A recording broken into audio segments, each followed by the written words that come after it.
ہمارے خلاف باتیں کرو، ہمارے خلاف تحریریں لکھو، ہمارے خلاف بیان بازی کرو، ہم پہ الزام لگاؤ، ہم پہ بہتان لگاؤ، ہمیں جیلوں میں پہنچاؤ، ہم پہ مقدمات بنواؤ اور ہمیں ہاتھ کڑیاں لگواؤ، مگر کعبہ کے رب کی قسم ہے احسان الہی ظہیر کے روحانی فرزند کا اعلان سن لو اور ابتسام الہی ظہیر کے دینی بھائی کا پیغام سن لو، ہم بدعت پہ لعنت ڈالتے رہیں گے، سنت کو سینے سے لگاتے رہیں گے۔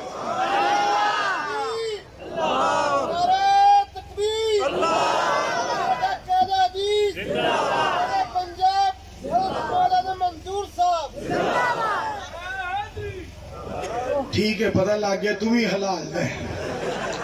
حضرات توجہ فرمانا ذرا، کیونکہ جڑا دین وچ نواں کام شروع کر دے وہ بارے ہور کی کیا جائے، حلال نہیں کیا جائے۔ اس واسطے توجہ فرماؤ، جڑی بات تواڈے گوش گزار کرنا چاہنا، دین پاویں جلسہ رات نو ہوئے، جلسہ مغرب تو بعد ہوئے، جلسہ عصر تو بعد ہوئے،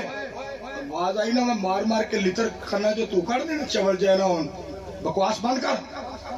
پاک پیغمبر علیہ السلام دی ذات پاک نے جڑا دین دسے ہے اوہی دین خدا دی قسمے، دھیان دے نال سن لو، اپنی مرضی نال نہ وہابی دین بنا سکتا ہے، نہ بریلوی، نہ دیوبندی، نہ شیعہ، نہ عمران، نہ کوئی حکمران، نہ صدر پاکستان۔ دین اوے جڑا آسمان تو آیا ہے، خالق کائنات نے نازل فرمایا ہے، مدینے والے نے زبان پاک وچوں فرمایا ہے، صدیق فاروق عثمان تے علی پیارے نے سینے دے نال لایا ہے۔ میں صدقے جاواں اس واسطے رب نے انہاں نو جنت دا شہزادہ بنایا ہے۔